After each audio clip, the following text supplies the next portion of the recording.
সকালে জলসা, সকালে জলসা। আজি প্রভাতে রবির কর, কেমনে পশিল প্রাণের পর, কেমনে পশিল গুহার আধারে প্রভাত পাখির গান।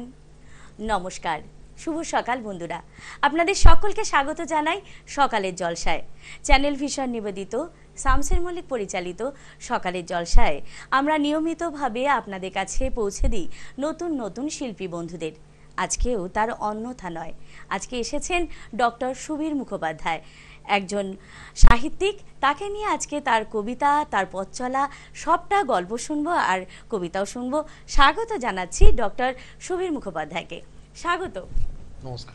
আমাদের সকালের জলসা আপনাকে পেয়ে সত্যি ভীষণ ভালো লাগছে। কেমন আছেন বলুন? চলছে। কবিতা মানেই বিপন্নতা, কবিতা মানেই অস্থিরতা, কবিতা মানেই ফেলে আসা স্মৃতি, কবিতা মানেই কিছু ভালোবাসা। অতি সম্প্রতি কলকাতা বইমেলা শেষ হয়েছে। আমার অনেকগুলোই কাব্যগ্রন্থ এবারেও বেরিয়েছে, গল্পগ্রন্থ বেরিয়েছে। তাই কবিতাকে নিয়েই আছি, সৃষ্টিকে নিয়েই আছি। আর আজকে সেই কবিতাকে নিয়ে আমাদের কাছে পৌঁছে যাওয়া, তাই তো? নিশ্চয়ই। আর আপনার কবিতাকে হাজার হাজার লক্ষ লক্ষ মানুষের কাছে পৌঁছে দেওয়া আমাদের দায়িত্ব। আর সেই গল্প শুনবো। আর প্রথমেই শুনে নিই যে এই যে আপনার কবিতা লেখা, এটা শুরুটা কিভাবে হয়েছিল? অনেক ছোট থেকে কি লেখালেখি? আমি খুব ছোটবেলা থেকে, আমি স্কুল ম্যাগাজিনে যখন লিখতাম, একটি বাঘ বলে আমার একটি কবিতা বেরিয়েছিল। সেই কবিতাটি পরে সমাদৃত হয়। প্রধান শিক্ষক মহাশয় খুব আদর করে বলেন যে তুই তো ভালো কবিতা লিখছিস। আসলে এই কবিতার যেটা বলতে পারেন যে আমার যে আতুর ঘর, সেই আতুর ঘরে আমার মাতামহ অনাদিচরণ গঙ্গোপাধ্যায়, যিনি একজন প্রখ্যাত গল্পকার ছিলেন। তিনি একজন আকাশবাণীর বিখ্যাত একজন পালাকার ছিলেন। তিনি গল্পের রূপ দিয়ে সেইগুলোকে নাট্যস্থ করতেন সেই সময়। এবং তারই হাত ধরে পরবর্তীকালে আমার মা ছায়া মুখোপাধ্যায়, তিনি সঙ্গীত এবং সাহিত্য জগতে ছাপ ফেলেছিলেন। বেতারের অত্যন্ত ছোটবেলা থেকে তিনি একজন বেতার শিল্পী ছিলেন। তার মানে রক্ত কথা বলছে বলতেই পারি, তাই তো? যে রক্ত যে কথা বলে তার একটা একদম বহিঃপ্রকাশ আমরা দেখতে পাচ্ছি আপনার মধ্যে। আপনার গুণের আর আমরা প্রমাণ পেয়েছি বারংবার। আপনি একজন মামাটি মানুষের জন্য খেটে চলেছেন, অক্লান্ত পরিশ্রম করেন আর মানুষের জন্য নিজেকে উজাড় করে দিয়েছেন। আর সঙ্গে এই যে কবিতা, এতটা দিক কিভাবে সামলে নিচ্ছেন এগুলো শুনবো দাদা, কিন্তু তার আগে কবিতা তো একটা শুনতে হবে। কবিতা শুনে এই গল্পে ঢুকবো, কারণ অক্লান্ত পরিশ্রম করে মানুষের জন্য নিজেকে উজাড় করে দিয়েছেন যে মানুষটা, তার তো গল্প শুনতেই হয়। আগে কবিতা শুনে নিই, যে লোভে আমরা আজকে এসেছি। কি কবিতা নিয়ে এসেছেন? কবিতাকে আপনারই লেখা তো? কবিতাকে উৎসর্গ করি আমার একটি কবিতা। কোন কাব্যগ্রন্থের এটা? আমার দুর্গা, এটা আহরণ পাবলিকেশন থেকে গত বছর বইমেলায় বেরিয়েছিল। আচ্ছা আচ্ছা, মানে এই লাস্ট বইমেলা, তার আগের বইমেলাটায়। আবার জন্ম নেব আমি, ভাষার গর্ভে কবিতার জন্ম হয় প্রতিদিন। কবিতা তোমায় ভালোবেসেছি বিরামহীন। তোমাকে নিয়ে যাব মেধার আঘাত থেকে বহু দূরে, বাঁকুড়ার খরা থেকে অসময়ের জলোচ্ছ্বাসে, যেখানে একই লড়াইয়ের আখ্যান প্রতিদিন। কবিতা তোমায় আলিঙ্গনে বাকি সব দিন। আষাঢ়ের কালো মেঘের নিচে ধানের বীজতলা, তাকে সমর্পণ করেছি লাঙলের ফলায়। যেন আবার জন্ম নেব আমি হেমন্তের মাঠে, রাত জাগা পেঁচাদের সাথে, রূপসী বাংলার ফসল ভরা উঠানে, অগ্রহায়ণে নবান্নের ধানের ঘ্রাণে, মাটির শোধা গন্ধে উন্মাদ রাতের আকাশ, কাজল ঘাটা ডাগর চোখে বন জ্যোৎস্নার রাত, রাতের বিছানায় শিশিরের সাথে স্বপ্নের সহবাস। স্বপ্ন তো একাই দেখতে হয়, রাতের রজনীগন্ধা যেমন শেষ যাত্রায় একা বিন্নি খই, আর হরিধ্বনি সাক্ষী নীরব হইচই। দুঃখের গর্ভে বেদনার সন্তান চোখের জল, প্রসবেই শান্ত হবে মন, ভেজা পাতা, যেমন করে জন্মে যাও কবিতা নিষিদ্ধ রাতে, স্বপ্নে কোনো সত্তাই নয় যার জন্য বেদনার বনেদি বংশ প্রয়োজন। স্বপ্ন শেষে কি খুঁজিস মন? কবির কোনো দাসী থাকে না, কবি অনন্ত পরিব্রজে দুঃখী অন্তহীন। কবির কোনো স্তাবক থাকে না বিবেকের পাহারায়, কবি একাই চিরদিন সুখী রাত্রি দিন। যদি সুন্দরকে সম্ভোগ করো প্রতিদিন, নিশ্চিত আবারও জন্ম নেব একদিন। লাঙলের ফলায় কিংবা নবান্নের ঘ্রাণে আমি ফিরবো আবার একদিন কেতাবি বন্যায়। ভালোবাসা পিনি দেবে পেতে পাখার বাতাস, পরিচয় হারা কবিতারা পরম যত্নে রাখবে ঘিরে। হেমন্তের হলুদ রোদে ফসল কাটা মাঠে হাহুতাশে বিস্মৃতিরা ফিরে ফিরে আসে বিষণ্ণ বাতাসে। বিস্মৃতিরা ফিরে ফিরে আসে বিষণ্ণ বাতাসে, বিষণ্ণ বাতাসে। কিছু মানে বলার ভাষা পাচ্ছি না, এক রাস মুগ্ধতা দাদা, এক রাস মুগ্ধতা। আপনাকে মন ভরে গেল, প্রাণ ভরে গেল। আজকে সকালের জলসায় সকলের, আমি জানি সকলের সকালের জলসা দেখতে দেখতে যে চাটা খায় সকলে, মিষ্টি বেশি হয়ে গেল আজ। অসম্ভব ভালো কবিতা। আর আমি তো দেখতে পাচ্ছি লেখার সঙ্গে সঙ্গে বাচিক শিল্পী আপনি অত্যন্ত ভালো। তো এই বাচিক শিল্পে যদি এত দক্ষতা হয়, আমাদের তো কাজ একদম হাতছাড়া হয়ে যাবে মনে হচ্ছে। ভীষণ ভালো বললেন কবিতা। আর কবিতা তো নোনা জলের বাহার, যতই মিষ্টি হোক না কেন, কোথায় যেন নোনা জল এসে সেই মিষ্টির সঙ্গে নোনা একাকার হয়ে যাবে। কারণ কবিতা মানেই চোখের জল, কবিতা মানেই ব্যথা। সঠিক মানুষের সাথে সঠিক মানুষের দেখা হলে কবিতা লেখার দিন যেত চলে। এটা আমার প্রতিবাদী এই চূর্ণ কবিতা ক্যানভাসে। এবছরই বইমেলা এটা বেরিয়েছে, 4 থেকে 8টি লাইনের। তাই এখানেই শুরু করেছিলাম সে কথা। প্রচুর লেখালেখি করেন, এত কাজকর্ম করেন, কি করে সময় পান লেখার? মানে লেখাকে ভালোবাসলে বোধহয় সময় বেরিয়ে আসে নাকি? হ্যাঁ, লেখাকে ভালোবাসতে হয়, সাহিত্যকে ভালোবাসি। মনে হয় যেন কিছুই পড়া হলো না, কিছুই জানা হলো না, কিছুই লেখা হলো না। এতগুলো কাব্যগ্রন্থের পরেও এটা তো হয় যে মনে হয় যে একাকাশ লিখতে গিয়ে দেখছি একটা পাতাও লেখা হয়নি, একটা পাতাও লেখা হয়নি। এটাই হচ্ছে সবচেয়ে সত্যি কথা বলেছেন একদম। এবং এটা কবির চিরমান দুঃখ, আবহমান কালের সেই বিরহ নিয়ে কবি তার অনন্ত পরিব্রজে হাঁটে, যে কিছুই মনে হয় লেখা হল না। এটা মনে হয় শক্তি চট্টোপাধ্যায় যাবার সময় ভেবেছিলেন, সুনীল গঙ্গোপাধ্যায় হয়তো কোথাও ভেবেছিলেন বারংবার। এবং আমার জীবনের সবচেয়ে বেশি পাওনা কি জানেন? আমার দ্বিতীয় গ্রন্থ উপন্যাস। সেই উপন্যাস 1998 সালে কলকাতা বইমেলা থেকে প্রকাশিত হয়েছিল। সেই বইয়ের ভূমিকা লিখেছিলেন আমার প্রণম্য কবি সুভাষ মুখোপাধ্যায়। অনেক বড় প্রাপ্তি। যিনি আমাকে খুব স্নেহ করতেন। যখনই মনে খুব দুঃখ লাগতো, মনে একাকিত্ব লাগতো, যেন মতবাদের সঙ্গে মতবাদের যখন ঠোকাঠুকি লাগতো, যখন নিজেকে বিশ্বাস করতে পারতাম না আয়নায়, আমি ছুটে যেতাম ওই প্রভাত প্রতিম মানুষটার কাছে। অতি সম্প্রতি তার জন্মদিবস গেলেন, 12 তারিখে তার জন্মদিন গেছেন। এখনো মনে হয় সেই মানুষটা যেন এখনো রাতের বেলা আমার কাছে আসে, আমার সংকল্পে, আমার আদর্শে, আমার হৃদয়ে। তার লেখাগুলো যেন আমার জীবনের যেন মনে হয় গীতা, বাইবেল, কোরআন সমস্ত কিছুর মতো। এরপরে কি কবিতা শোনাবেন আমাদের? কোন কাব্যগ্রন্থের কোন? এবারে শোনাই একটি আমার এবারে যেটা সরিস্ত্রীর মন থেকে একটি ছোট্ট কবিতা। আচ্ছা। এটা আমার হঠাৎ একদিন মনে হলো যে প্রত্যেকেরই বাথরুমে একটা তোয়ালে থাকে। তা এই তোয়ালেটা সঙ্গে একটা নিবিড় যোগাযোগ থাকে। একদিন গভীর রাত্রে আমি বাথরুমে গেছি, দেখি তোয়ালেটা আমার জন্য হ্যাঙ্গারে ঝুলছে। সেই থেকে আমার কবিতাটা এসছে, বাকিটা পড়ার পর বলছি। কবিতাটার নাম একা ঝুলছিল তোয়ালেটা।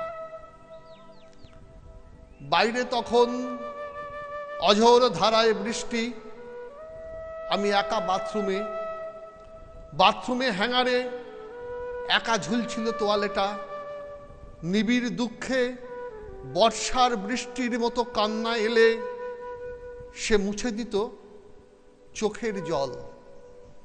তোয়ালেটা ছাড়া আর কেউ কোনোদিন আমাকে কাঁদতে দেখেনি। যেন মায়ের আঁচলখানি স্নানের শেষে পরম যত্নে সে মুছে দিত বুকের দুঃখ যত। বাইরে গুঞ্জন, মৃদুস্বরে কথাবার্তা, নানা মানুষের আসা যাওয়া, তারপর নিস্তব্ধতা। বেলা গড়িয়ে দুপুর থেকে বিকেল হয়ে সন্ধে, তোয়ালেটা শোকে শুকিয়ে কাঠ। তার সারা শরীরে আমার বুকের ব্যথারোম, চোখের জলের নোনা। তার প্রিয় মানুষটা আর বাথরুমে আসবে না। গায়ে কাটা দিচ্ছে কবিতা শুনে। আর জড় পদার্থের ভেতরেও প্রাণ সৃষ্টি করতে পারেন বোধহয় কবির কলমের আঁচড়। আর সেটা বারবার সেই ছোঁয়া পাচ্ছি আর গায়ে একদম কাটা দিয়ে উঠছে যে সত্যি হয়তো একদিন আমাদের জীবনদীপ চলে যাবে, তাই না? সবটাই সেটাই সকলকেই চলে যেতে হবে। আর আমার এটা মনে হয়েছিল যে বাস্তবটাকে তুলে ধরা, আমার মরদেহ চলে গেল, নিস্তব্ধতা এসে গেল, যখন কেউ কোথাও নেই, কিন্তু তখন তোয়ালেটা রয়ে গেছে যে একা আমার চোখের জল মুছিয়ে দিত মায়ের আঁচলের মতো। এটা মনে হয়েছে সেই সময়। অসম্ভব অসম্ভব, মানে সৃষ্টি, কবির সৃষ্টি আর কবির কল্পনা কোথায় যেতে পারে আমাদের হয়তো আমাদের কল্পনা যেতে পারে না, সেখানে কবির কল্পনা চলে যায়। আমাদের এই কল্পনার মধ্যে আমরা থাকবো, কিন্তু বাস্তবে আবার ফিরে আসবো। বন্ধুরা কোথাও যাবে না, ছোট্ট একটা বিজ্ঞাপন বিরতির পর বাস্তবে আবার ফিরে আসছি। সকালে জলসা, সকালে জলসা।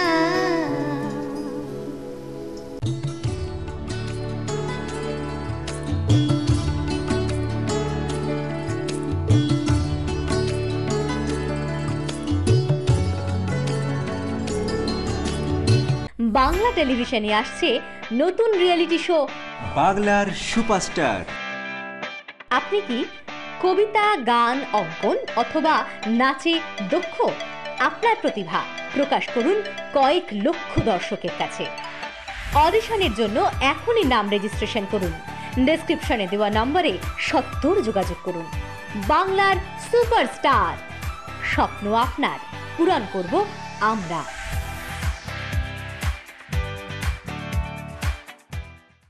ড্রিমস এন্টারটেনমেন্ট প্রযোজিত, শামশের মল্লিক পরিচালিত এক নতুন মনোগ্রাহী অনুষ্ঠান আড্ডা জংশন। নাচ, গান, আবৃত্তি অথবা অঙ্কন, আপনার প্রতিভাকে তুলে ধরতে আড্ডা জংশন। অনুষ্ঠানে অংশগ্রহণ করতে যোগাযোগ করুন 9830567111 এই নাম্বারে।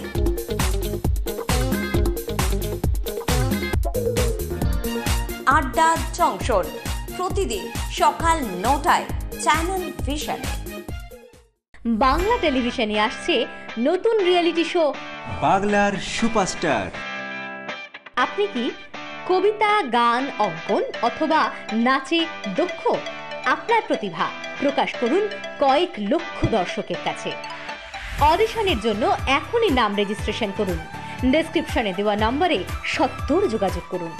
বাংলার সুপারস্টার, স্বপ্ন আপনার, পূরণ করব আমরা।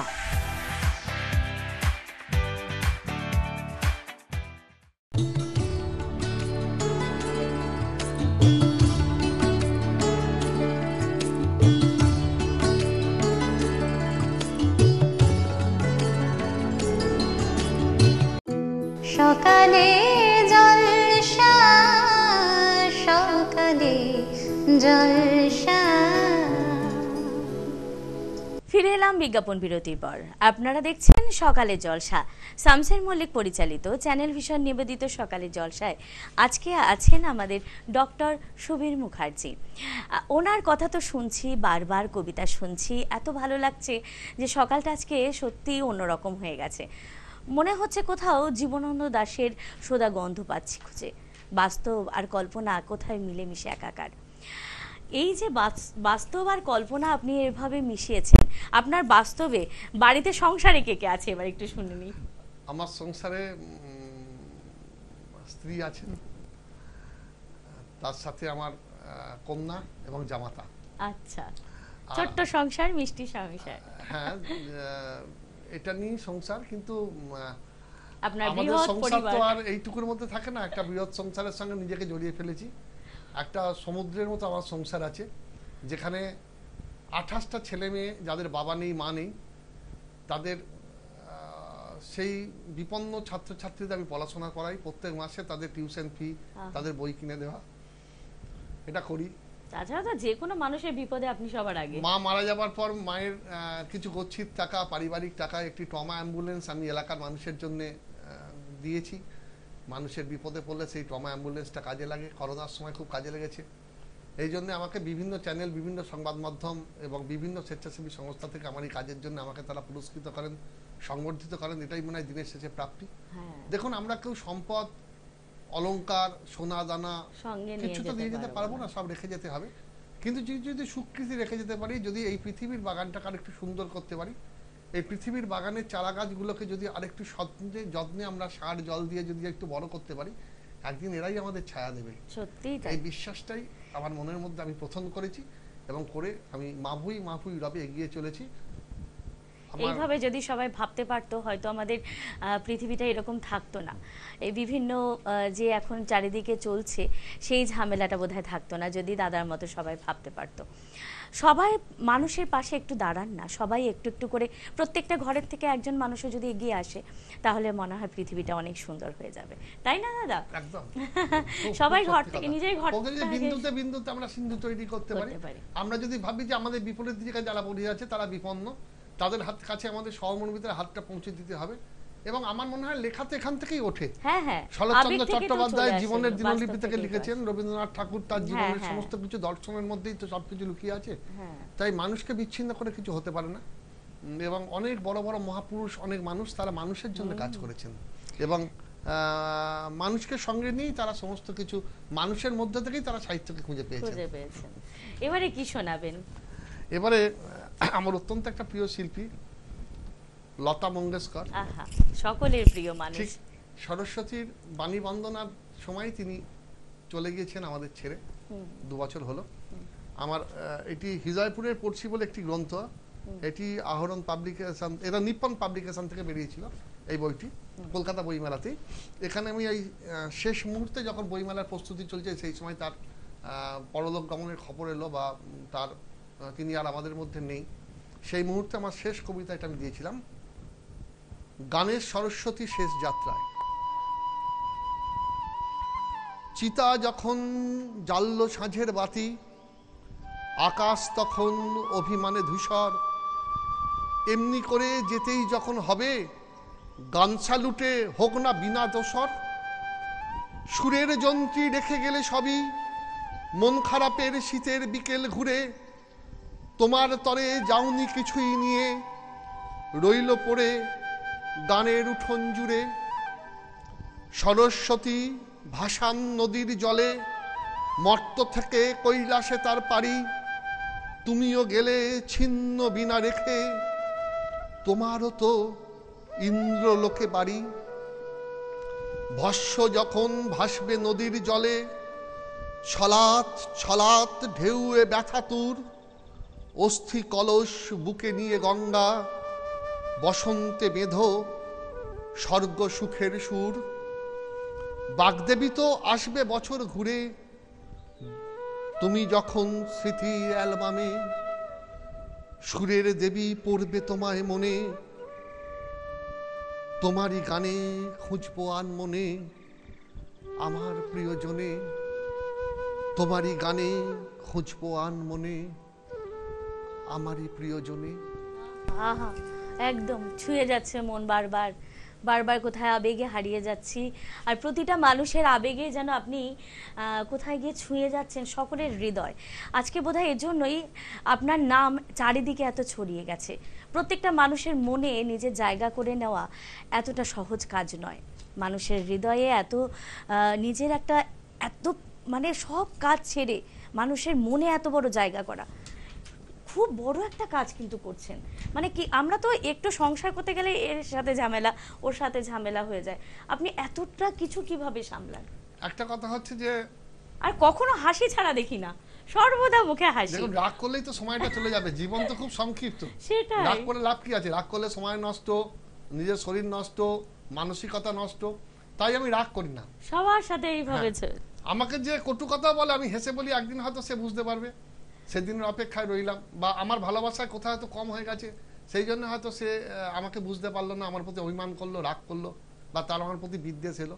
আর একটা জীবন ভালোবাসা দিয়ে নাকি তাকে জয় করে নেন আমি নাকি? সবসময় চেষ্টা করি। এবং একটা আমি জীবন থেকে আমার ক্রস চিহ্ন দিয়ে দিয়েছি, একটা আমার জীবন থেকে, সেটা হচ্ছে পরচির চর্চা, পরনিন্দা। আচ্ছা। এটা আমার জীবনে কোনদিন থাকে না। আমার জীবনে আমি মনে করি যে যতটা সময় আমি রাত্রিবেলা খাওয়া দাওয়া হয়ে গেল, সমস্ত কিছু হয়ে গেল, এই বই নিয়ে শুরু হয়ে গেল, লেখালেখি রাত্রের দিকে করি, রাত্রির 2টো 2:30টে। এইগুলো যার ভেতরে ঢুকে যাবে না, যে পড়াশুনো করা আর বোধহয় লেখালেখি করা, তখন মাথায় বোধহয় অন্য কিছু আর আসে না। আবার সোশ্যাল মিডিয়ার বন্ধুরা আমাকে খুব উৎসাহিত করেন। তারা সকালবেলা একটা আমার কবিতার জন্য অপেক্ষা করেন, একটা গল্পের জন্য অপেক্ষা করেন, কোন উপন্যাসটা কতটা এগুলো খোঁজ খবর রাখেন। এবং আমি দেখেছি অনেক অচেনা জায়গায় আমি চলে যাই, দাদা গতকাল আপনার লেখাটা যা হয়েছিল না, অপূর্ব লিখেছেন। আমি বললাম তুমি পড়েছো? হ্যাঁ পড়েছি। আমি তো অনেক তো লাইক এসে যায়, কখনো 1K 2K যেসব এখন হয়েছে, এত তো আমি খুঁজে দেখতে পারি না। আবার কমেন্টসও হয় প্রচুর। ভাই আমি হয়তো বুঝতে পারিনি, কিছু মনে করো না। বলছি না দাদা, আপনি লিখে যান দাদা, লেখাটা আপনি ছাড়বেন না। এই যে উৎসাহ, নিরন্তর উৎসাহ, আমাকে আর কিছুই বলে না, শুধু বলে আপনি একটা উদীয়মান কবি, আপনি নিজের একটা জায়গা করে নিচ্ছেন এই কবি সমাজে। এটা কতখানি ভালো লাগা আপনার সঙ্গে সঙ্গে আপনার কাছের মানুষদের, সেটা হয়তো সেই ভালোবাসা প্রকাশ ফেসবুকের মাধ্যমে আপনি পাচ্ছেন। এখন ওটা মাধ্যম, মানুষ তো আর পৌঁছে গিয়ে সে আগের মতো চিঠি লেখে না, ফেসবুকে লাইক কমেন্টস দিয়ে বুঝিয়ে দেয় যে আমি কতটা আপনাকে ভালোবাসি। এবারে কি আমি কি পাবো আজকে? আমি তো একদম লুফে নিতে চাইছি পাশে পেয়ে, যে পাশে বসে এইভাবে কবিতা শোনা, কবির কাছ থেকে কবির লেখা, এটা অনেক বড় প্রাপ্তি। ছোট কবিতা বলবো না? হ্যাঁ, একটা যেটা আপনার ভালো লাগে বলুন। আচ্ছা আচ্ছা, এটাই বলি। শরীর ছোঁয়া।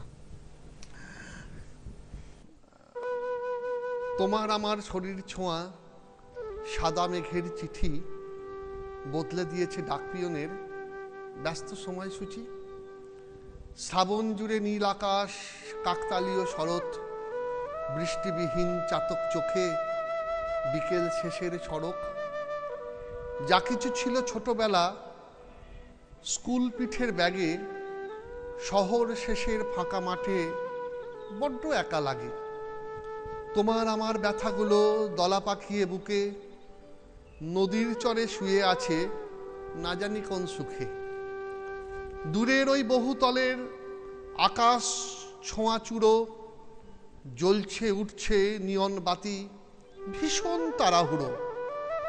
সাঁঝের বেলা নদীর ঘাটে ছলাৎ ছলাৎ ঢেউ, ভাসিয়ে দিতাম পালতোলা যদি আমার হতে কেউ। অসম্ভব ভালো, আমরা তো হতেই চাইছি, কারণ কবির কাছে থাকতে সকলেরই ভালো লাগে। আর যত কবির সান্নিধ্য পাবো তত শিখবো, প্রতিটা মুহূর্ত শিখতে পারি আমরা। আমাদের পথ চলা কিন্তু এইভাবে কবিদের আশ্রয় করে, কারণ আমরা যে কথাগুলো বলে আজকে কিছুটা উপার্জন করছি, সবটাই কিন্তু কবিদের কৃতিত্ব। যদি কেউ ডক্টর সুবীর মুখোপাধ্যায়ের এই কাব্যগ্রন্থগুলো সংগ্রহ করতে চান, অবশ্যই স্ক্রিনে দেওয়া নাম্বারে ফোন করুন আর যোগাযোগ করুন আমাদের সঙ্গে, ঘরে বসে পেয়ে যাবেন এই কাব্যগ্রন্থ। আপনাকে পেয়ে আমরা ভীষণভাবে খুশি হয়েছি, আপ্লুত হয়েছি।